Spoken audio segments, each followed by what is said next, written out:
Bienvenue dans cette suite de Tous Entrepreneurs. Je suis Pauline Noack et j'anime ce podcast pour RCF, une radio indépendante qui vit grâce à la générosité de ses auditeurs. C'est Jean-Louis Louvel qui est mon invité pour ce premier numéro de Entrepreneurs pour toujours. Bonjour Jean-Louis. Bonjour Pauline. Jean-Louis, il y a une actualité. Aujourd'hui, vous fêtez les 30 ans du groupe que vous avez fondé, PGS, Palette Gestion Service. C'est tout à fait ça, Pauline. Dites-nous un petit peu ce qui s'est passé dans ces 30 ans. C'est une belle histoire parce qu'elle a démarré avec deux amis et associés qui sont Gilles Herman et Michael Modugno, donc en mars 1993. Dans un petit bouclard, on va le dire comme ça, Saint-Étienne-du-Rouvray. Ce serait à refaire, les gens, mais ils rigoleraient, hein. Vraiment, puisqu'on a démarré, on n'avait pas d'argent, on n'était pas de ce métier-là, etc. Et donc là, en mars 2023, aujourd'hui, c'est devenu un groupe de 1000 collaboratrices et collaborateurs, implantés dans 8 pays. J'espère bientôt 10 d'ailleurs. On travaille pour s'implanter dans de nouveaux pays. Et qui a réalisé, alors pour la symbolique, le chiffre d'affaires, ça veut pas toujours dire quelque chose, surtout qu'on a un produit qui chiffre pas beaucoup, mais pour la symbolique, on a quasi atteint les 500 millions d'euros de chiffre d'affaires.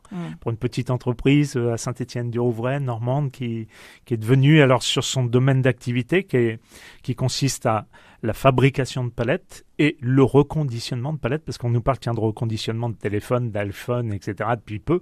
Mais enfin, nous, on reconditionne des palettes depuis 30 ans. On leur donne une C'était le métier vie. de départ. Hein. C'était votre mon intuition métier de départ, le ouais. reconditionnement. Pourquoi ne pas réutiliser déjà des palettes en les triant, en les réparant, etc. Donc, nous ne sommes pas recycleurs, parce que le recyclage, c'est transformer la matière. C'est-à-dire que ça, c'est vraiment en fin de vie. C'est une infime partie des palettes que l'on collecte, où là, par le fait, il faut les broyer. On récupère du coup des copeaux qui vont partir en chaufferie pour faire de l'énergie, ou du panneau de particules, et les pointes, l'acier se récupère aussi, quoi. Voilà, donc nous sommes aussi maintenant scieurs. On a nos propres scieries pour fabriquer nos planches. Nous sommes du coup, comme on consomme du bois, de forêts gérées durablement et de forêts de production, hein, pas de forêts naturelles où on va faire son jogging, où on va promener son chien, par exemple. Toutes françaises, ces forêts ? Alors, elles sont toutes de proximité, pas forcément françaises, puisque comme on est implanté à l'étranger, mais comme le bois se transporte pas bien, par exemple, pour nos sites français, ça vient de France. Pour nos sites belges, ça va venir de Belgique ou de pays voisins de proximité, comme l'Allemagne. On est implanté en Allemagne, aux USA, au Maroc, en Suède, dans les pays baltes, en Espagne. Enfin, voilà. Et dans chaque pays, vous investissez dans la fabrication, mais aussi dans la scierie, mais aussi dans les forêts, c'est ça ? Alors, oui, parce qu'en fait, il y a une suite logique. C'est que, vous savez, quand on se lance dans l'entrepreneuriat, j'ai trouvé un point commun, un dénominateur commun à tous les entrepreneurs. C'est qu'en fait, à la base, on l'a tous fait pour avoir notre liberté. Alors, la liberté, c'est bien, mais j'ai appris qu'il fallait déjà la gagner. Et ça a un prix, hein, parfois, c'est pas si facile que ça. Et après, le plus dur aussi, parfois, c'est de la conserver. Et donc, je dis ça avec humour, mais du coup, ma stratégie et notre stratégie avec mes associés, c'était de se dire, tiens, à un moment, on est devenu un très gros producteur de palettes, on se met à consommer beaucoup de planches, et donc, notre liberté pouvait être mise en jeu parce qu'on devenait dépendant de gros fournisseurs. Bon, donc, du coup, on s'est dit, on va continuer à travailler avec eux. Ça, c'est important. On s'auto-suffit pas, mais par contre, on va intégrer le métier de la scierie. Puis à un moment, du coup, je deviens dépendant d'approvisionnement en forêt, en bois. Donc, on s'est dit, on va devenir exploitant forestier, propriétaire forestier, d'ailleurs, en partie, surtout en Aquitaine. On se fournit beaucoup en résineux, nous. Hein. C'est du résineux qu'on utilise. Et voilà. Et d'ailleurs, on a poussé notre logique il y a encore 5-6 ans en arrière, puisque un jour, un fournisseur de pointe, les clous, nous dit, vous savez que vous êtes le plus gros consommateur de pointe en Europe. Et donc, d'un seul coup, on identifie qu'il y a un risque, parce que moi, si j'ai plus de pointe, je ne sais plus fabriquer de palettes en bois. C'est les pointes qui permettent d'assembler les planches pour faire la palette. Exactement. Donc, on est devenu fabricant de pointes en Europe. On a notre propre usine. Ça, je l'ignorais. Voilà, on fabrique 12 000 tonnes de pointes par an et ça ne cesse d'augmenter. Dans les mêmes usines que celles qui assemblent les palettes ? Alors non, parce que c'est un métier à part. Alors, on a démarré notre POC il y a 5 ans. Dans une de nos usines. POC, c'est pour Proof of Concept, c'est la preuve du concept. Et donc, on a testé, puisqu'on ne connaissait pas ce métier-là, la fabrication de pointe, ça n'a rien à voir avec la fabriquer des palettes. Et comme ça a fonctionné, une première ligne de production, une deuxième, une troisième, puis après c'était trop petit. Et là, maintenant, on a notre propre usine, totalement indépendante, à part, qui alimente nos différentes fabriques de palettes. Une pointe, c'est quoi ? C'est une tige qui est coupée et qui est écrasée au bout, ou c'est tout est fondu ? Alors en fait, pour fabriquer une pointe, on se sert de l'acier, mais surtout on va se servir du fil d'acier. Donc on reçoit du fil c'est et ça. puis après on a une machine qui va façonner un peu la pointe pour qu'elle soit évidemment biseautée au bout et puis surtout qu'il y a une tête, qu'il y a une tête à la pointe, quoi. Voilà. Aujourd'hui, Jean-Louis Louvel, vous avez quel âge ? Je vais prendre, j'allais dire malheureusement, parce que le compteur tourne, mais le 20 août, pour être précis, je vais prendre 57 ans. 57 ans. Donc vous avez entrepris à 27 ans, si je calcule bien. Oui, mais c'était c'était déjà... pas la première fois, c'est ça ? J'ai fait plein de boulot dans ma vie, puisque d'autant plus que j'ai arrêté tôt l'école, puisque j'ai arrêté à 16 ans et un jour. Hein. Celles et ceux qui connaissent mon histoire savent que j'ai quitté tôt l'école sans diplôme, mais parce que j'étais issu d'une famille où mon père était ouvrier, il y avait 6 enfants, donc un seul salaire, et il nous avait dit de toute façon, peut-être ça m'aurait intéressé de faire plus d'études, mais financièrement, c'était pas possible. À 16 ans et un jour, tu iras travailler, quoi. Voilà. Surtout pour les garçons, on était 4 garçons et 2 filles. Hein. Voilà. Et donc, c'est ce qui a fait l'histoire. J'ai fait plein de petits boulots d'ailleurs, certains parce qu'il n'y avait pas le choix, il fallait manger. Hein. J'ai pas fait dans la vie toujours ce que j'avais envie de faire.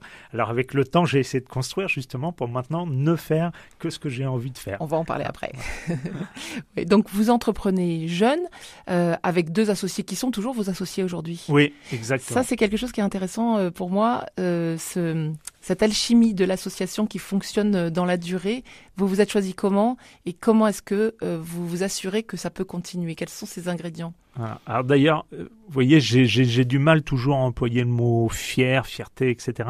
Mais ce dont je suis le plus fier, c'est que 30 ans plus tard, mes 2 associés d'origine, et j'en ai d'autres depuis en plus, mais en tout cas les 2 d'origine sont toujours à mes côtés.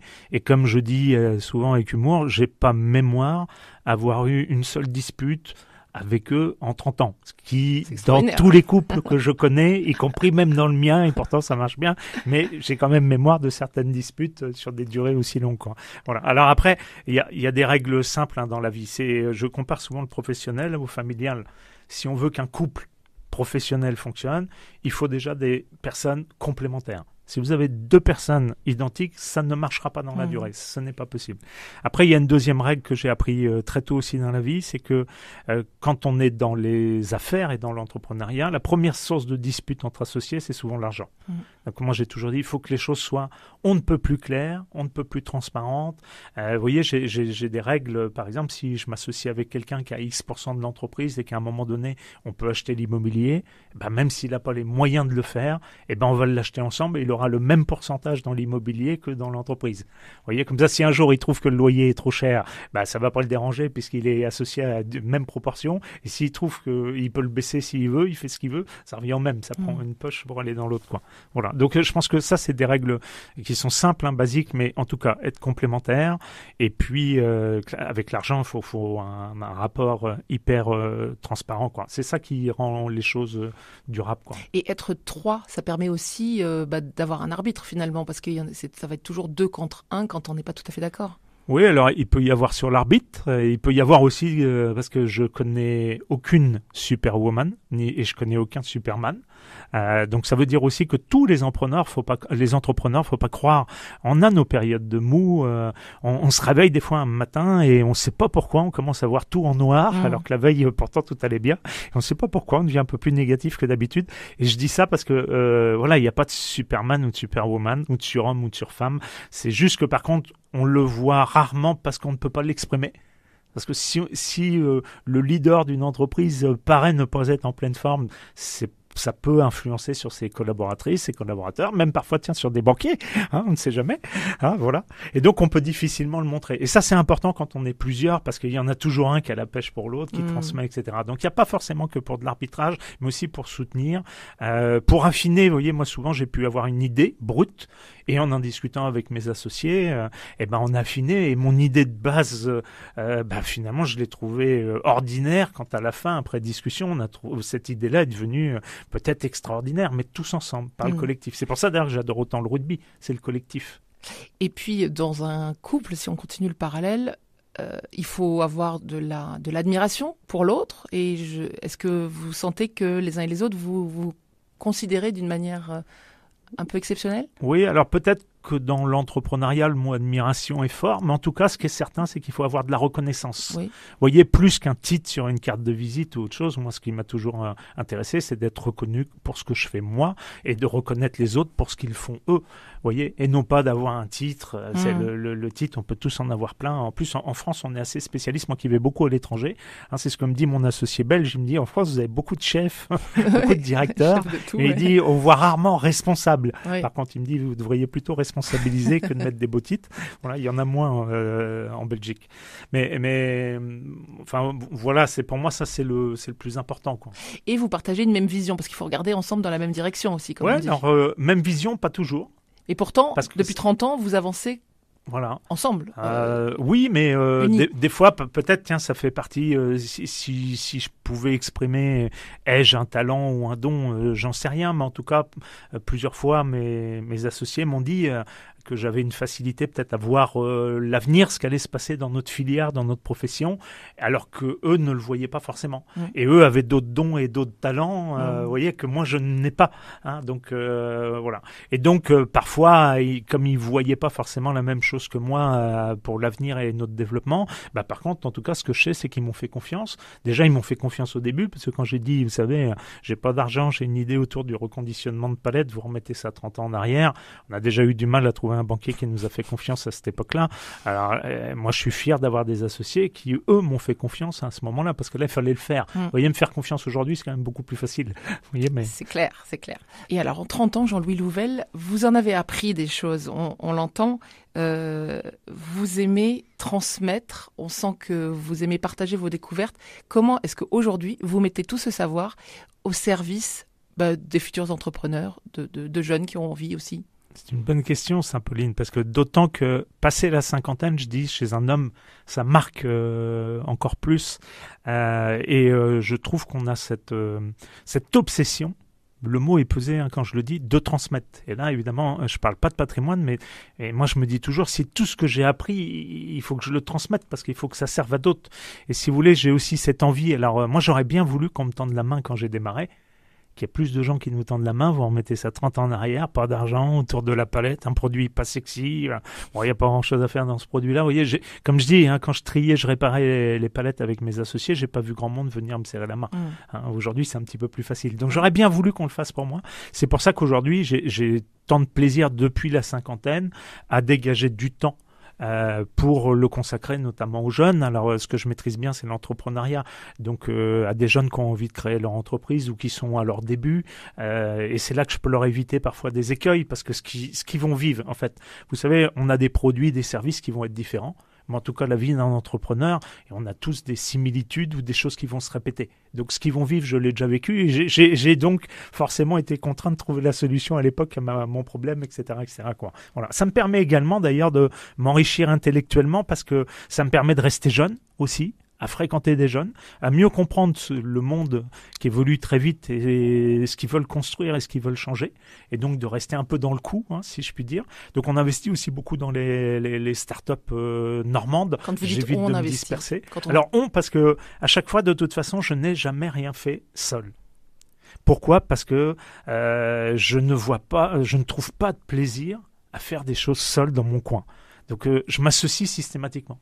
Donc là, en l'occurrence, je suis avec Alexandre Martini, qui est un ami, un associé, et avec lui, on a fondé N Factory. Donc N pour Normandie à chaque fois. Je suis un fervent normand, moi. Je suis tatoué de la Normandie. Un vrai ambassadeur. Voilà. En tout cas, je l'essaie. J'essaie de l'être. Et donc, avec Alexandre, voilà, on investit dans des entreprises. On va jusqu'à l'investissement, mais pas que, parce qu'il y a plein de jeunes entreprises autour de moi dans lesquelles on n'a jamais mis un centime, et j'ai jamais mis un centime. Et aujourd'hui, où je dégage du temps pour passer 1 heure, pour passer 1 heure et demie avec eux, pour leur apprendre, ou leur ouvrir aussi le réseau. J'aurais voulu qu'on le fasse pour moi, ça aussi. Vous voyez, parce que le réseau, c'est un vrai gain de temps. Voyez, et ce facteur confiance, c'est-à-dire qu'aujourd'hui, des gens ont confiance en moi avec mon parcours, mon histoire maintenant que j'ai. Vous voyez, 30 ans d'histoire, ça commence à peser. Et du coup, ça peut ouvrir tout de suite des portes quand je vais leur recommander quelqu'un en qui moi-même j'ai confiance. Mais vous, pour certains, pouvez sembler intimidant. Hein. Vous êtes, vous avez de l'expérience, vous êtes arrivé à la tête d'un empire, 1000 salariés, plusieurs activités qui vous mettent très en lumière. Tout ça, c'est impressionnant pour celui qui débute. Comment est-ce qu'il peut vous toucher? Comment est-ce qu'il peut vous parler facilement? Alors, je ne sais pas si c'est impressionnant, mais en tout cas, j'essaie de rester moi-même et de rester accessible. Donc après, il y a différents canaux. Il y en a qui osent, par des outils comme LinkedIn, voyez, ou par, c'est quand même l'outil le plus utilisé. Mais des fois, ça peut être par Messenger, par WhatsApp. Je reçois des messages comme ça. Je m'en excuse d'ailleurs parce que je reçois tellement que parfois j'en zappe. Je reconnais. Donc, faut pas hésiter à insister. Voilà. Et après, c'est parce que aussi, moi, je suis proactif. C'est-à-dire que, je fais partie du comité de sélection du village Baïséa au hangar 107 ici à Rouen. Je fais partie de l'IME, l'Institut du mentorat. Justement, vous voyez, et donc on est dans plein d'initiatives qui nous permettent justement de côtoyer ces jeunes. Et s'ils n'avaient pas osé m'aborder, à un moment donné, je les ai en face de moi, où ils vont oser franchir le pas, un moment, une soirée, quelque chose. Voilà. Bon. En tout cas, j'essaie de rester moi-même. J'ai un ami qui me répète tout le temps, à chaque fois, il me dit, je t'ai connu il y a 30 ans quand tu étais en bleu de travail. Il me dit, ce que j'aime bien avec toi, c'est que tu n'as pas changé. Vous voyez, et j'ai toujours d'ailleurs les mêmes amis, peu importe leur revenu, leur milieu social. Vous voyez, pour moi, c'est pas le plus important. Le plus important dans la vie, c'est l'humain. Ça, c'est sûr. Je suis en train de le vivre avec vous. Jean-Louis, qu'est-ce que vous leur dites à ces jeunes entrepreneurs en herbe? Quel est ou quels sont les 2-3 conseils que vous leur donnez systématiquement? Alors, dans le monde actuel, je leur dis de faire attention, par exemple, au timing et au facteur temps. Facteur temps, pourquoi? Parce que si vous allez trop vite, souvent, ils veulent brûler des étapes maintenant. Ce que j'ai fait en 30 ans, je ne leur souhaite que d'aller beaucoup plus vite. Et c'est possible aujourd'hui d'aller plus vite, mais ce sera difficile à faire, par exemple, en 5 ans. Vous voyez, c'est bon. Et donc, s'ils vont trop vite, ils vont se planter, comme on dit vulgairement. Et s'ils vont pas assez vite, dans le monde aujourd'hui qui n'a plus de frontières, avec le numérique, avec Internet, etc., et dans ce cas-là, ils vont se faire doubler, rattraper, et voilà. Donc, le timing est important. Et puis après, il y a le moment. Parce que des fois, quand vous avez une idée un peu novatrice, si vous la sortez trop tôt et que le marché n'est pas prêt, vous allez essuyer les plâtres, vous allez être le pionnier, mais ça n'a pas marché. Et des fois, de partir un peu plus tard, mais au bon moment, vous aurez plus de chances de réussite. La position de challenger, elle est bonne? Oui, alors des fois, vous savez, d'être leader. Déjà, il faut l'être, mais le plus dur, comme on dit toujours, et c'est vrai, c'est de le rester. Vous voyez, même moi, dans mon domaine, une fois que j'ai montré ce qu'il fallait faire pour aller plus vite et comment on a pu aller plus vite que des confrères et concurrents, forcément qu'ils ont compris le système et ils essaient de le reproduire. Après, par contre, je n'ai pas donné la clé. Vous savez, c'est comme un cuisinier. Oui. On peut vous donner la recette, même la quantité pour les ingrédients, etc. Mais le tour de main. Et voilà, aller reproduire ce que fait un grand chef, non. Il y a quelque chose, voilà. Donc, on ne donne pas la clé, en fait, de tout. Après, ce que je dis aussi aux jeunes, c'est très important parce que, et là, il n'y a que celui ou celle qu'entreprend, ou ceux qu'entreprennent au pluriel, parce que souvent, ce sont plusieurs porteurs de projets maintenant. Ils sont rarement seuls. C'est de faire attention entre la persévérance et l'obstination. Et je dis souvent, la frontière est très mince. Vous voyez, et c'est délicat de dire à quelqu'un d'autre, là, t'es dans l'obstination. Parce que l'obstination, vous irez dans le mur. Et vous êtes en train de gâcher du temps, peut-être même de l'argent, et de toute façon pour une mort annoncée. Voyez. Et la persévérance, voilà. Et vous savez, dans notre histoire, nous, quand j'avais fait les comptes une fois, pour avoir notre petit prêt de démarrage, qui à l'époque était de 20 000 francs, donc 3 000 euros, on a tapé à 16 banques. Auparavant, continent, juste avant de tomber avec Monsieur Doroth, dont je me souviendrai évidemment toute ma vie, vous voyez, le 17e qui nous a dit oui. Voilà. Et là, à ce moment-là, vu de l'extérieur, pour certains, c'était de la persévérance, pour d'autres, c'était de l'obstination, parce qu'à un moment, arrête-toi, quoi, prends conscience que tu n'auras pas ton financement pour faire du reconditionnement de palettes. Bon, vous voyez, en tout cas, ça s'est avéré être de la persévérance. Mais si ça avait été de l'obstination, vous voyez, ça veut dire que j'aurais pu en faire 50 et je l'aurais jamais eu. Et à un moment, là, vous allez dans le mur, quoi. Et la frontière est mince, il n'y a que le dirigeant qui peut le savoir. Mais l'obstination, ça veut dire qu'on est en train de toucher à ça.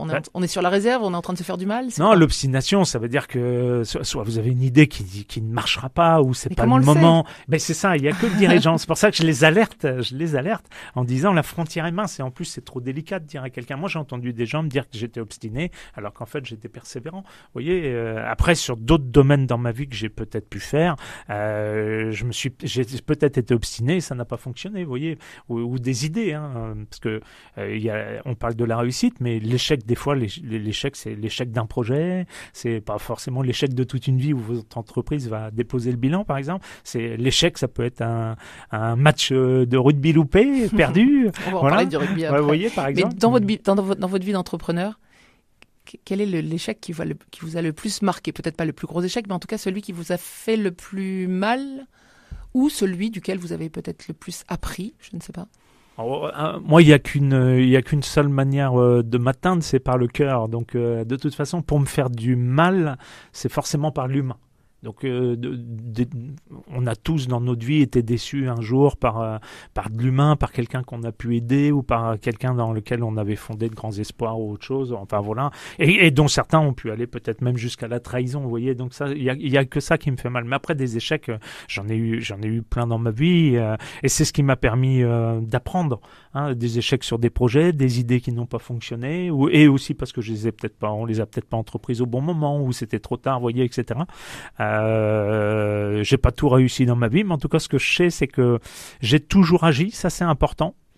C'est d'autant plus important quand on vieillit, parce qu'on prend l'importance du temps. On sait qu'on ne peut pas racheter la santé. Je dis souvent aux jeunes que je côtoie, aux jeunes entrepreneurs qui veulent parfois brûler les étapes, je dis, tu sais, si tu étais capable demain de me vendre juste 5 ans de ta vie, et j'en fais exprès de dire juste 5 ans pour qu'ils comprennent que pour eux, c'est pas grand-chose, mais je te donnerai tout ce que j'ai matériellement parlant. Mais aujourd'hui, je te donne vraiment tout. Si un jour quelqu'un me dit, je peux te revendre 5 ans de vie. Vous voyez ? Bon, donc, une fois qu'on a pris conscience de l'importance du temps, je leur dis aussi d'ailleurs de faire attention. Ça, c'est le propre de tous les entrepreneurs. On dit vulgairement qu'on a une idée à la minute. C'est pas toujours vrai à la minute, mais on en a souvent au moins une par jour.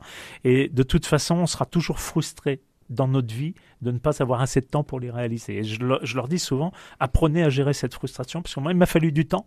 Et je l'ai mal vécu, ou alors ça me rendait impatient, vous voyez, ou de vouloir brûler des étapes, ce qui peut être dangereux aussi, pour du coup essayer de voir toutes nos idées faites. Alors mon plaisir à moi, c'est que parfois je croise aussi des jeunes qui ont le talent, qui pourraient être entrepreneurs, et qui n'ont pas forcément l'idée.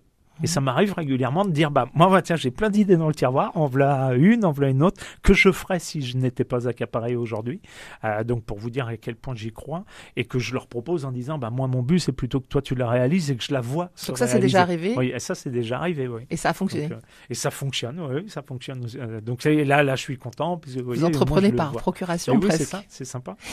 Mais alors, aujourd'hui, à 57 ans, il y a des entreprises que vous ne ferez pas. Il y a des projets dans lesquels vous n'irez pas parce que vous avez l'impression que vous n'avez plus le temps.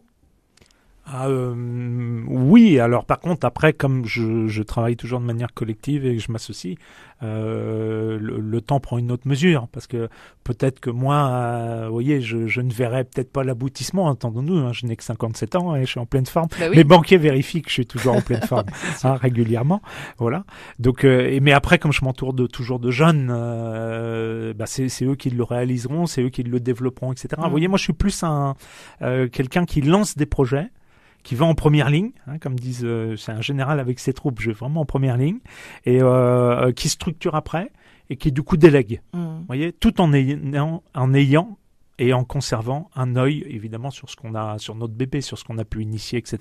Et du coup, dès que je récupère du temps, je repasse à autre chose. Vous voyez, je suis plutôt un créateur-développeur, mais pas quelqu'un qui va rester trop longtemps dans la même chose, parce que sinon je vais m'ennuyer. C'est pas mon truc, vous voyez. Alors là, j'hésite entre vous faire parler de votre relation à l'argent et votre relation au partage. Mais finalement, je pense que ça se rejoint. C'est que une fois PGS bien lancé, vous avez commencé à vous intéresser à d'autres entreprises, à d'autres dynamiques, à vouloir vous investir, par exemple, dans un club de rugby.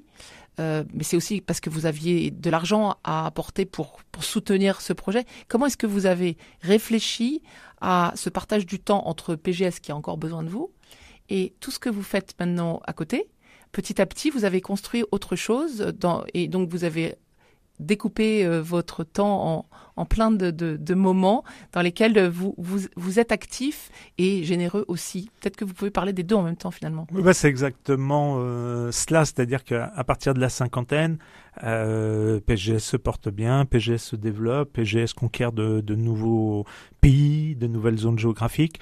C'est un côté d'ailleurs un peu répétitif, et puis j'ai une équipe, j'ai une armée, j'ai de fidèles et loyaux collaboratrices et collaborateurs.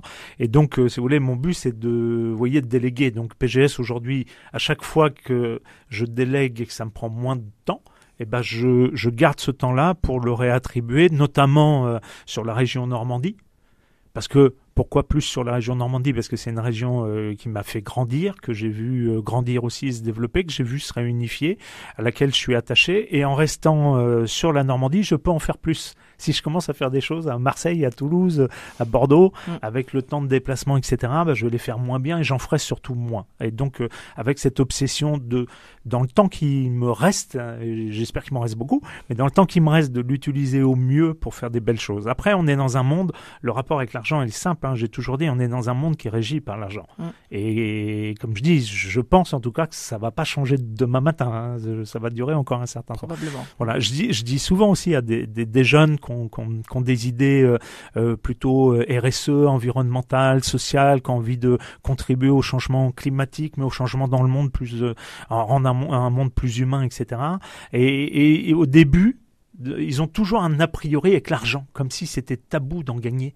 Et je leur explique, je vois deux jeunes en particulier à qui j'ai eu cette discussion un petit peu plus poussée que les autres, qui avaient un beau potentiel, mais j'ai dit, mais tu te trompes, on est dans un monde qui est régi par l'argent. Si tu veux changer le monde, il faut que tu gagnes de l'argent. Après, la question, c'est qu'est-ce que tu vas en faire ? Comment tu l'utilises ? Et je leur dis, soit tu es capitaliste et tu le mets sur un compte à dormir et puis à te rapporter encore plus d'argent que tu n'en avais la veille, ou soit tu t'en sers à faire des belles choses. Bon, voilà.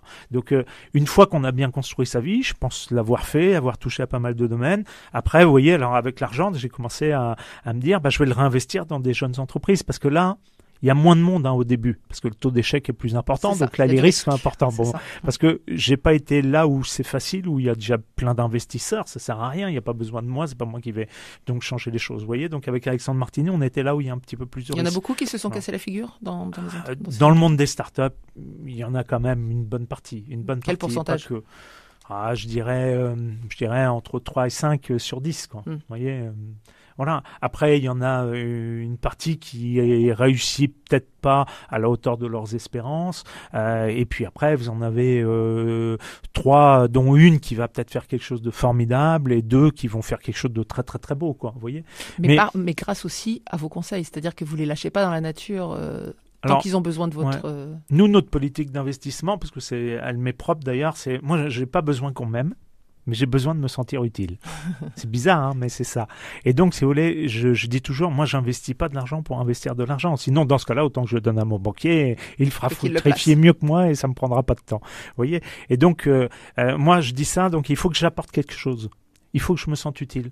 Et tiens, j'ai le cas au moment où on se parle, on est en train de sortir d'une belle entreprise normande. Parce que j'ai dit aux dirigeants, et là il est en train de faire une nouvelle levée de fonds, c'est une belle réussite. J'ai dit aux dirigeants, là on t'apporte plus rien, quoi. On était utile au début. Il le sait d'ailleurs, il nous en est reconnaissant et ça j'apprécie beaucoup. Mais aujourd'hui je peux plus rien l'apporter et du coup c'est même ce que je lui ai dit. Il est en train de tellement grossir. J'ai dit tant bien même, t'aurais besoin de me voir 1 heure ou 2, c'est avec le plus grand des plaisirs. Il n'y a pas besoin d'être associé pour faire ça. D'ailleurs j'ai plein de jeunes que j'accompagne et je suis pas associé chez eux ni dans leur capital. Vous voyez. Et donc là du coup on est en train de sortir. Vous voyez, dans cette nouvelle levée de fonds où là il y a des enjeux financiers importants. Il y a un fonds qui arrive en mettant un montant à 8 chiffres. Vous voyez, ça commence à changer. Bon voilà, moi je trouve que j'ai plus ma place et puis le dirigeant s'il veut me voir, il pourra me voir, quoi. Vous voyez, donc avec l'argent on peut faire plein de belles choses. Vous voyez, le rugby, là c'est un dossier alors d'attractivité, puisque maintenant, en tout cas dans le monde du rugby, et par le rugby on parle de Rouen, mais on parle aussi et surtout de la Normandie. On rappelle aussi à tous ces gens du Sud qui avaient oublié, c'est que le club doyen, en plus je suis un ancien Havrais moi, c'est le Hack Rugby Le premier club de rugby en France, c'est le Hack Rugby en 1872. Wow. Voilà, et ils ont oublié, vous voyez, dans le sud. Mais surtout, au-delà de ça, moi, je pense beaucoup à la formation, tout ce qu'on fait pour les jeunes, parce que on a investi beaucoup d'argent. Donc, investi, c'est du mécénat. Hein, il y a pas de rapport. Hein. Dans le rugby, on ne gagne pas d'argent. Hein, faut être clair. Hein, donc, on fait pas ça pour que ça rapporte. Mais vous voyez, on a beaucoup investi dans le centre de formation pour les jeunes, pour le sport-études, parce que pendant que les jeunes au moins apprennent les valeurs du rugby, notamment les valeurs du collectif et de la mixité, vous voyez, et de faire ensemble. Je trouve que c'est mieux qu'ils aillent faire des bêtises dans la rue ou qu'ils s'abrutissent avec des jeux vidéo, vous voyez. Donc ça a aussi une action pour moi RSE, où j'aurais peut-être contribué à changer le destin et le futur de certains jeunes. Vous voyez, je trouve d'ailleurs que le sport est le meilleur angle de mixité. Si vous aimez ce podcast et avant d'écouter la suite, je vous invite à soutenir RCF par un don. RCF a fait le choix de limiter la publicité au maximum et de vivre grâce aux dons de ses auditeurs. Vous pouvez soutenir RCF en Normandie en faisant un don sur rcf.fr ou par un don SMS en envoyant au 92 712 RCF 5 pour un don de 5 € ou RCF 8 pour un don de 8 €. Ce montant sera débité sur votre facture d'opérateur mobile. Merci. Voici maintenant la suite du podcast. Alors, je vais prendre le rugby plus particulièrement parce que nous, on n'a jamais de gros mots, on n'a jamais de bagarre. Enfin voilà, c'est toute la beauté du rugby. La bagarre, elle se fait sur le terrain. Par contre, quand le match est fini, et ils se prennent tous dans les bras, ils se saluent, il y a le respect, même l'arbitre, on le respecte. Mais voilà. Mais du coup, ce que je trouve très beau, c'est que vous voyez, à côté de moi, je peux avoir des supporters de l'équipe adverse. Ils peuvent être de n'importe quelles origines, milieu social, religieuse, culturelle, et on est tous ensemble. Ce fair play, il est constant dans le rugby. Oui, et vous voyez, là, je trouve que le sport, justement, on n'arrête pas de parler dans notre monde de mixité, d'acceptabilité, vous voyez. Alors, on parle beaucoup en ce moment d'immigration, de choses comme ça. Moi, je trouve que quand on est dans un stade, en tout cas de rugby, mais ça marche aussi pour plein d'autres sports, ça favorise vraiment cette mixité. Comment il va le club en termes de classement, en termes d'évolution, en termes de...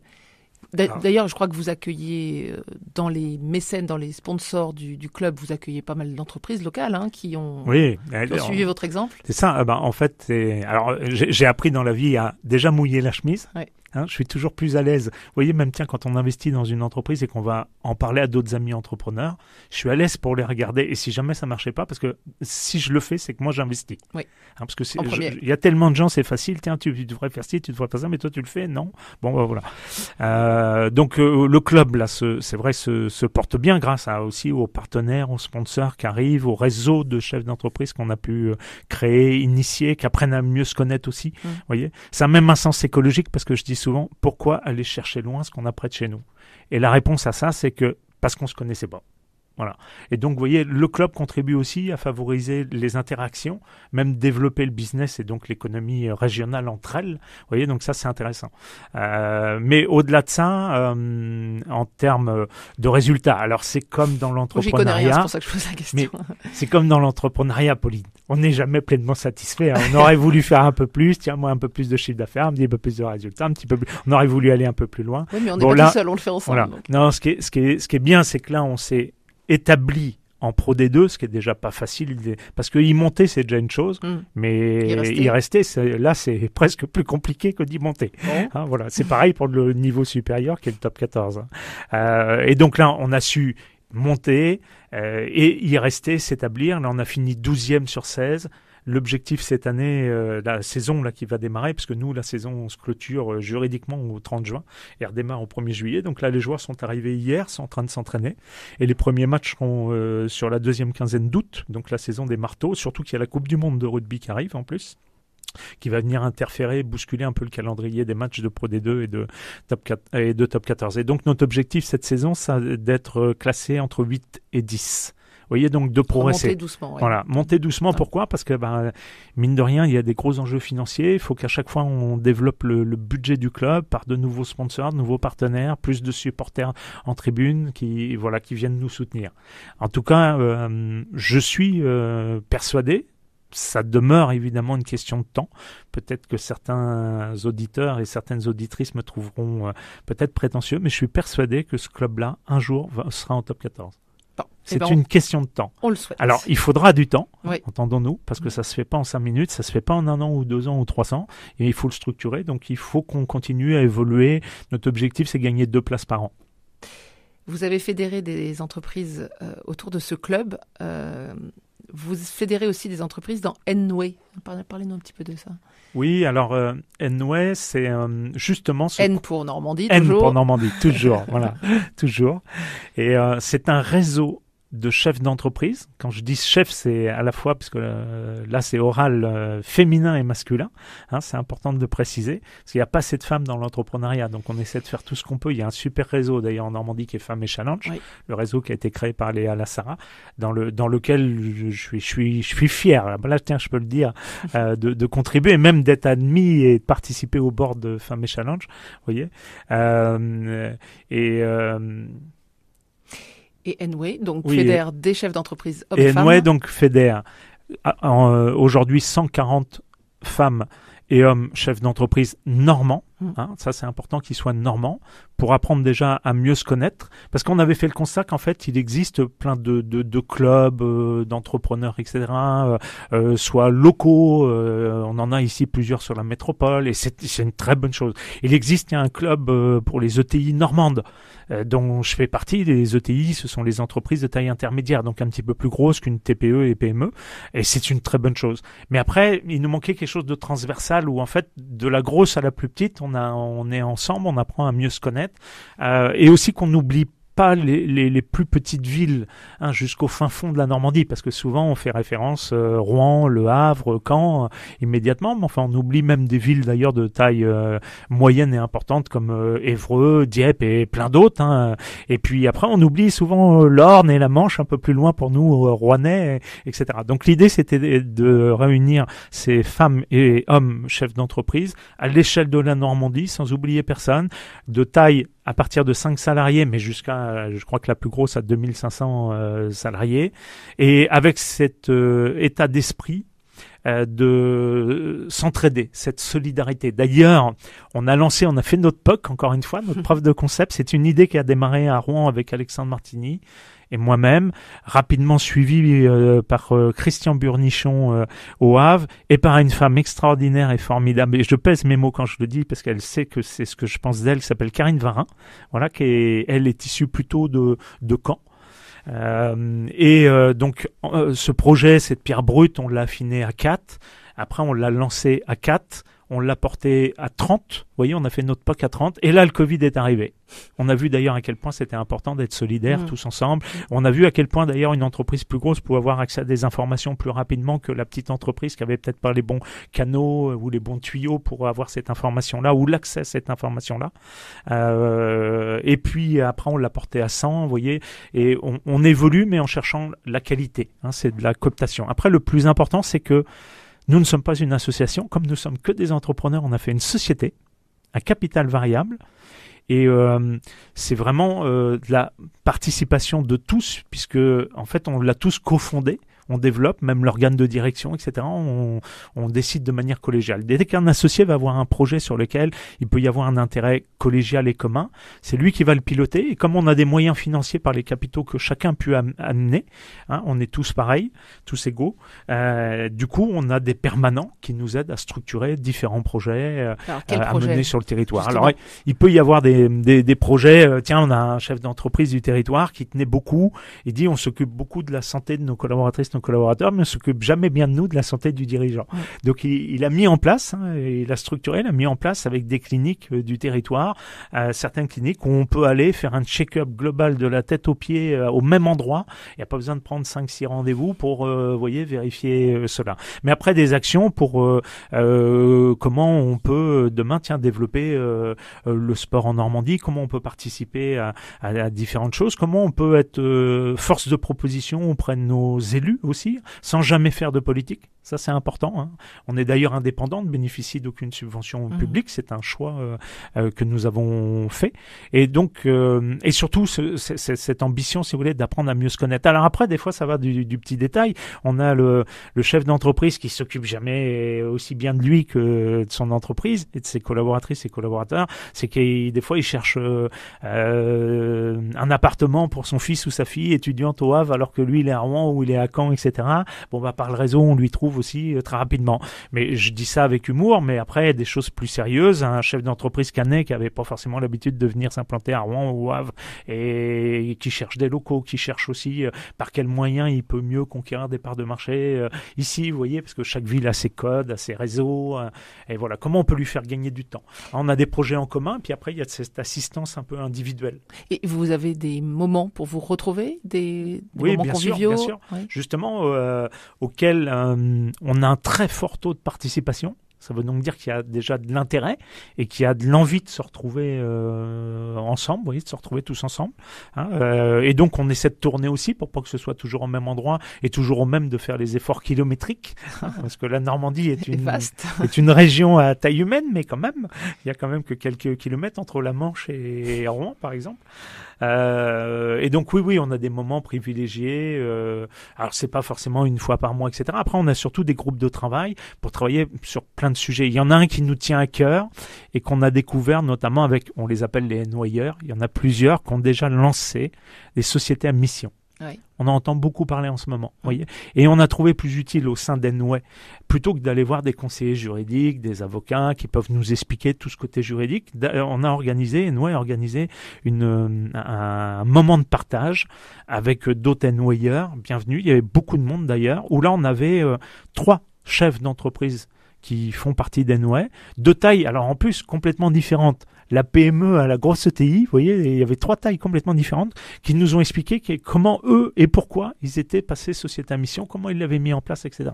Bah, à la fin de ce partage, de ce moment-là, je peux vous dire, ça en a séduit plus d'un parmi les présents. Et là, maintenant, on est plusieurs à initier cette démarche pour devenir entreprise à mission. Vous voyez, une entreprise qui donne du sens, et ça, c'est un objectif statutaire, c'est dans les statuts de chaque société. Vous voyez, donc c'est vaste concret, en fait. hein. C'est très vaste. concret. Voilà. D'ailleurs, PGS, bientôt entreprise à mission? Alors moi, c'est un sujet qui me tient à cœur, hein, qu'on souhaite nous aussi mettre en place, hein, comme d'autres. Voilà. Alors ça prend du temps, hein. Là, il ne faut pas le faire avec empressement, il faut bien le construire et surtout, il faut que vos collaboratrices, vos collaborateurs y adhèrent. Ah oui. Ça, c'est le doivent même plus participer important. à l'élaboration. Exactement. Voilà. Et ce qui est bien, c'est que vous êtes contrôlé par un organisme extérieur et que la sanction, elle peut quand même faire mal. Alors, elle n'est pas financière, là.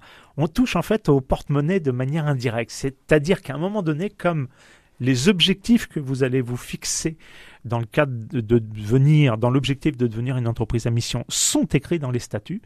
Si vous ne les respectez pas, là, en fait, c'est vis-à-vis de vos clients, de vos fournisseurs, mais surtout des clients, vous allez être obligé de dire, voilà, je suis plus société à mission, j'ai perdu ce principe. La honte, hein. Voilà, et là, vous allez forcément perdre en termes d'image et peut-être, mais certainement, perdre des clients. Vous voyez, donc la sanction est pas je touche tout de suite au porte-monnaie sous forme d'une amende ou autre chose. Je trouve ça très sain.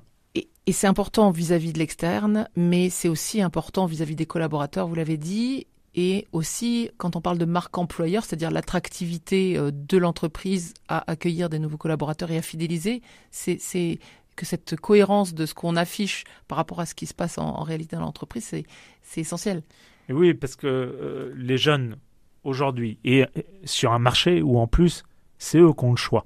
Exactement. Aujourd'hui, ils peuvent trouver plus facilement du travail. Hein, ça, c'est clair. Tous les chefs d'entreprise cherchent à recruter, s'expriment tous les jours à la radio, dans la presse, à la télé, pour dire à quel point ils ont des difficultés de recrutement. Donc, ces jeunes, ils cherchent de toute façon, si vous voulez, des entreprises qui communiquent.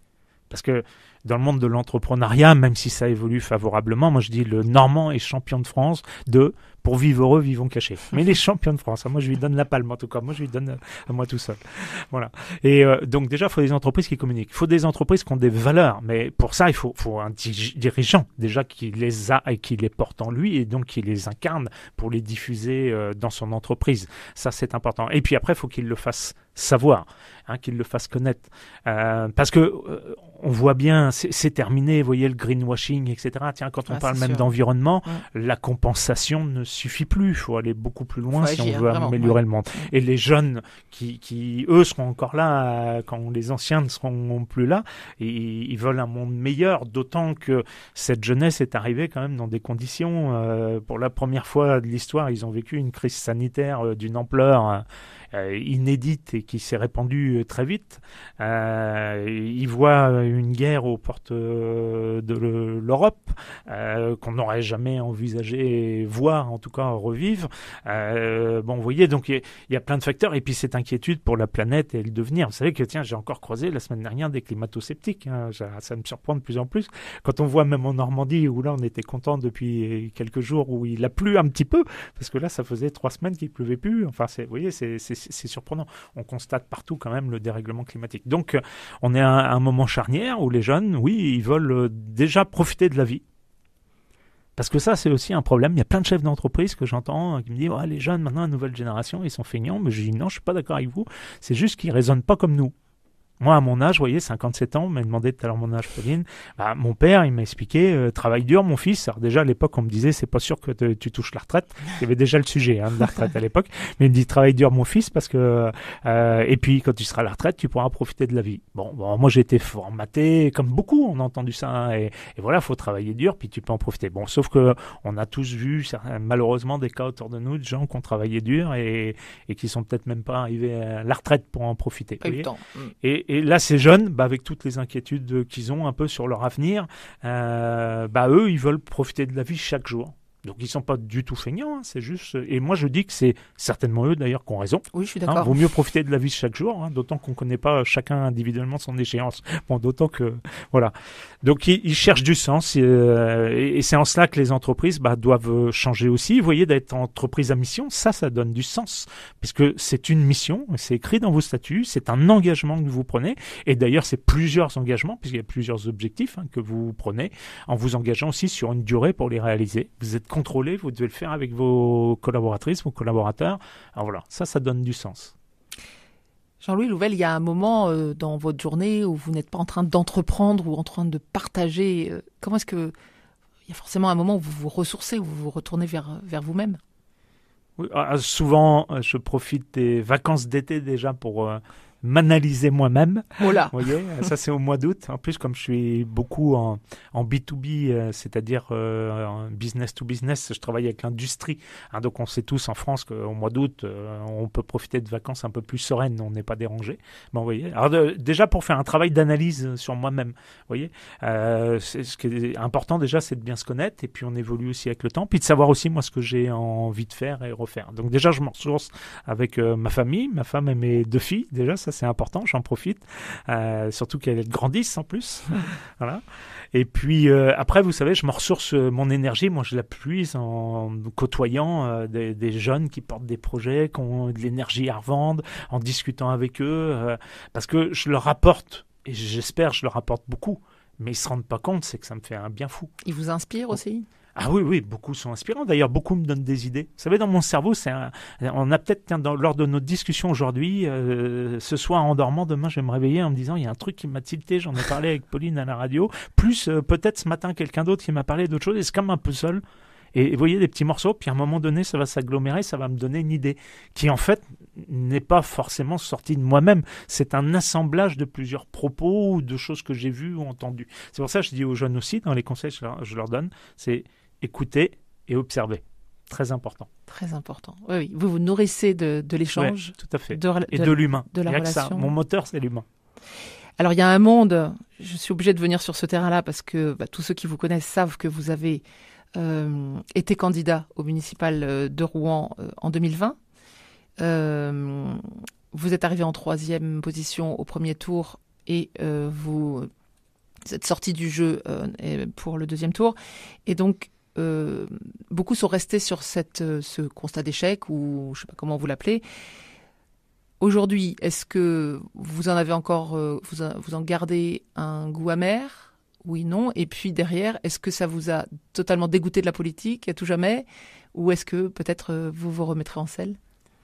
Alors, j'en ai absolument pas un goût amer parce que j'ai toujours dit j'aurais eu en revanche le regret. Vous savez, ça c'est quelque chose qu'on peut pas acheter non plus avec de l'argent, hein, c'est comme le temps. Donc je fais attention dans ma vie à essayer de ne jamais avoir de regrets. Ouais, ça c'est important en tout cas dans ma philosophie de vie. Donc j'aurais eu toujours le regret de ne pas y avoir été. C'est-à-dire ça correspondait à un moment de ma vie, la cinquantaine. Vous voyez, j'avais dégagé du temps pour m'engager parce que quand je fais les choses, je le fais à fond. Sinon, c'est pas la peine de les faire.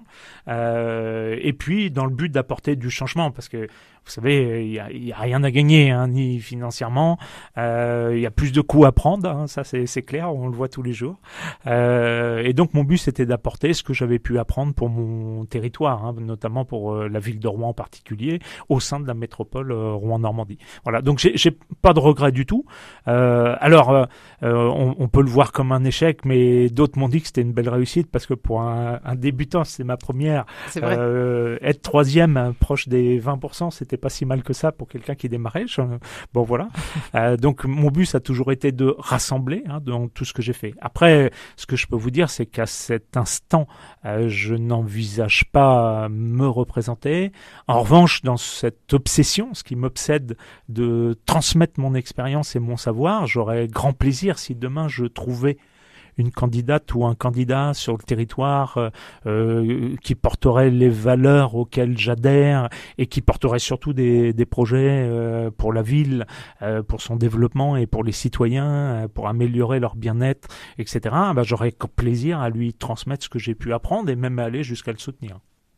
Donc c'est pas un grand nom pour la politique, mais peut-être plus en tête de liste. Moi, j'ai toujours eu dans ma vie, vous savez, un rôle actif. Je veux être acteur. Parce que c'est ma manière aussi de montrer aux autres, allez-y, engagez-vous, tiens, dans des folies, dans le sport. J'avais jamais joué au rugby, je connaissais pas les règles. Éric Leroy, qui est le président aujourd'hui, qui est un ami de longue date et associé aussi, vous voyez, ne le connaissait pas non plus. On s'est aventuré dans la palette, on n'y connaissait rien. On s'est aventuré dans la reprise de société en difficulté, j'y connaissais, dans des métiers que je connaissais rien. Bon, je me suis aventuré en politique et je ne connaissais pas grand-chose en tout cas. J'ai jamais fait partie ni été membre d'un parti politique. Donc, mais j'y suis toujours allé. Vous voyez, mon engagement, c'est d'être un acteur. Je suis pas une marionnette ou une figurine, ça c'est clair. Pour essayer que les choses changent dans différents domaines. Vous voyez, donc mon but, c'est d'être acteur. Après, on peut être acteur sans être en première ligne.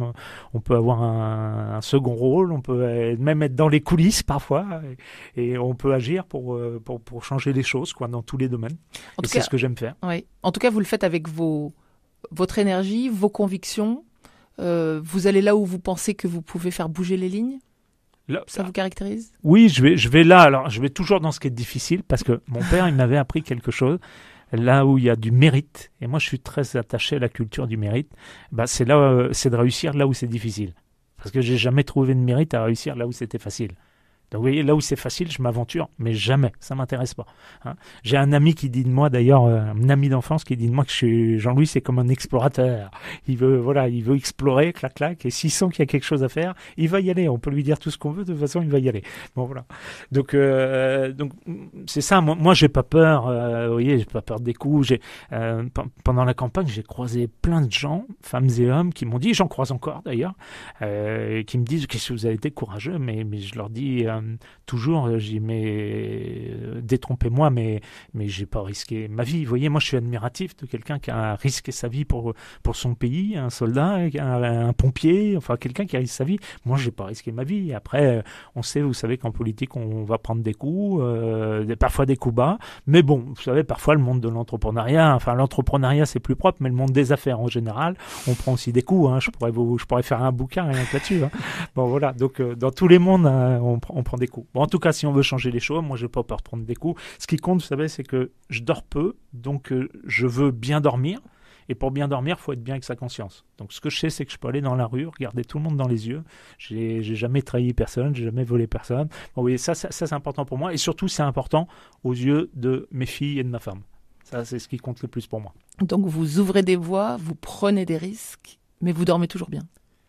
Mais oui, c'est tout à fait ça. Oui, pour bien dormir, c'est d'être bien avec sa conscience, etc. C'est, vous voyez, de pouvoir regarder tout le monde dans les yeux. Et puis après, alors je prends des risques, mais après je suis suivi. Vous voyez, en politique, certains m'ont fait confiance et m'ont accompagné. J'y vais jamais seul. Encore une fois, c'est le collectif, parce que on est dans un monde qui va tellement vite. Je ne supporte pas celles et ceux qui me ressortent, je crois que c'est un proverbe africain, vous savez, seul on va vite, ensemble on va plus loin. Mais je dis, c'est une ineptie, seul aujourd'hui, avec un monde qui a plus de frontières. Enfin, seul on va pas vite, c'est faux. Vous voyez, donc de toute façon, dès que je m'embarque dans quelque chose, vous voyez, dans le rugby, j'y suis pas allé seul. On y était à 2 avec Éric Leroy au début, et tout de suite entouré de partenaires, de sponsors, d'amis qui sont venus nous aider parce que tiens, on avait remonté la manche. Vous voyez, en politique, c'est pareil, j'y suis pas allé seul. Tout de suite, j'ai été entouré. Voilà.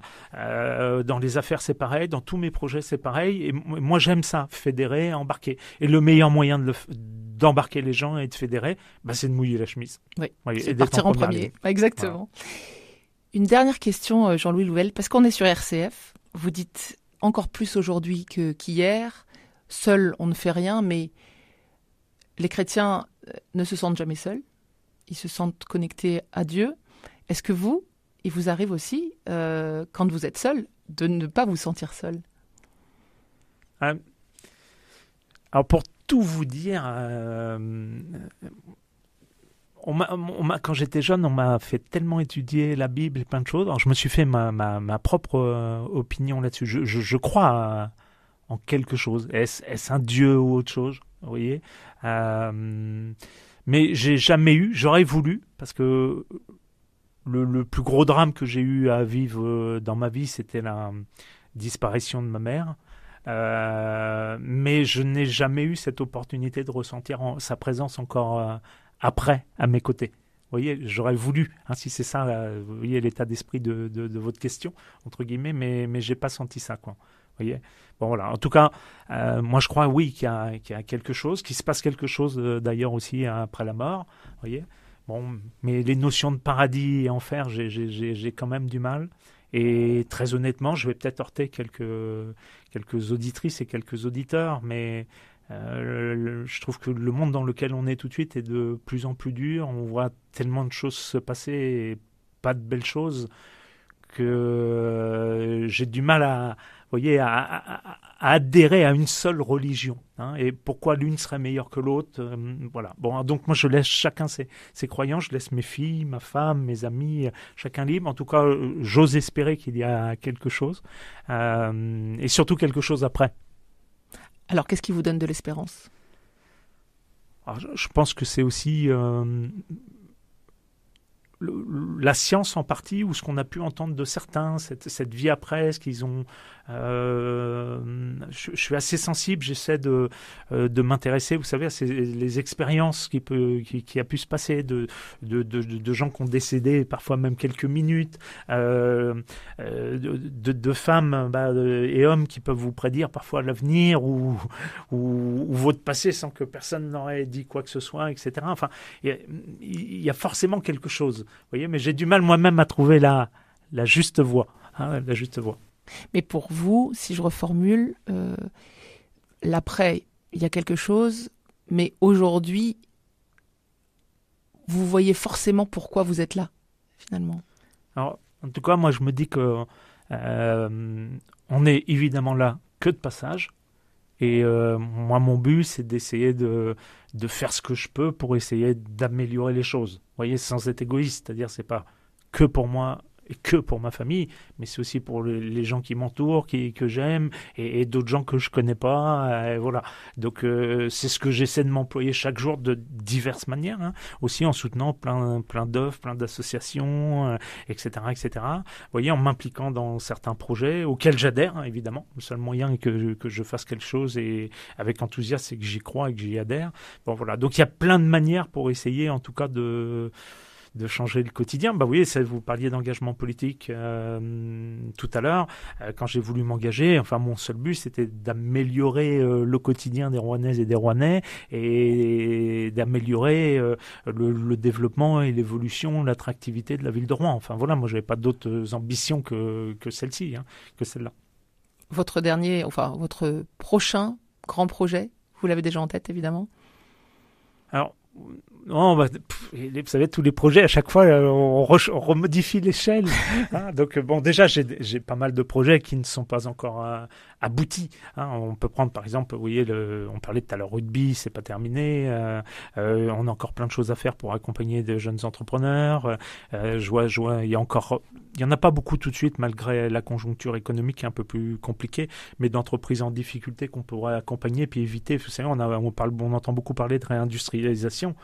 Et il aurait fallu, fut un temps déjà, de ne pas perdre notre industrie. Hein. C'est maintenant, voilà, et on aurait eu moins de travail à faire aujourd'hui. Ça aurait été plus logique d'ailleurs écologiquement. On aurait été chercher moins loin ce qu'on va chercher maintenant très loin. Bon, ça aurait eu plus de sens. Mais bon, c'est fait. Donc vous voyez, en tout cas, il y a plein d'actions. Donc un de mes grands projets, en tout cas, ça c'est clair, encore plus depuis l'âge de la cinquantaine, c'est de prendre plus de temps pour ma famille, ma femme et mes filles. Parce que vous voyez, j'ai toujours eu peur, et je pèse le mot, qu'un jour mes 2 filles me disent papa, de toute façon on t'a jamais vu, voilà. Bon, donc elles savent pourquoi, quand vous êtes entrepreneur, vous êtes obligé d'être à 150% et de faire ça ne veut pas dire tous les sacrifices familiaux, mais de faire quelques sacrifices familiaux, notamment sur votre présence, des moments où vous n'avez pas pu être là et vous auriez dû même être là. Bon, voilà. Et donc, un de mes objectifs, en tout cas, c'est de leur consacrer beaucoup plus de temps. Et ça me fait plaisir maintenant quand j'entends mes 2 filles me dire « C'est bien, papa, maintenant on profite beaucoup plus de toi. » Voyez. Et si elles ont besoin, elles savent que leur père est disponible immédiatement, etc. Voyez. Donc ça, c'est un de mes grands objectifs, vous voyez, Pauline. Je dirais même le plus grand, mais ça m'empêche pas d'avoir encore plein de temps pour faire plein d'autres choses et plein de belles choses. C'est un très bel objectif et on vous souhaite de bien profiter de votre famille. Merci Jean-Louis Louvel d'avoir aussi généreusement partagé votre expérience, ce parcours, toutes ces découvertes et cette énergie communicative de votre envie d'entreprendre et de faire bouger les lignes. Merci Pauline, merci RCF, parce qu'à chaque fois que je viens et que je vous rencontre, il y a toujours cet enthousiasme, cette bienveillance, et justement on peut parler avec toute cette liberté, vous voyez, même de sujets. Là on a été chercher sur la religion, ce ne sont pas des sujets sur lesquels je m'exprime si facilement que ça, vous voyez, au contraire, et là je l'ai fait avec la plus grande sincérité en tout cas. Merci beaucoup Jean-Louis.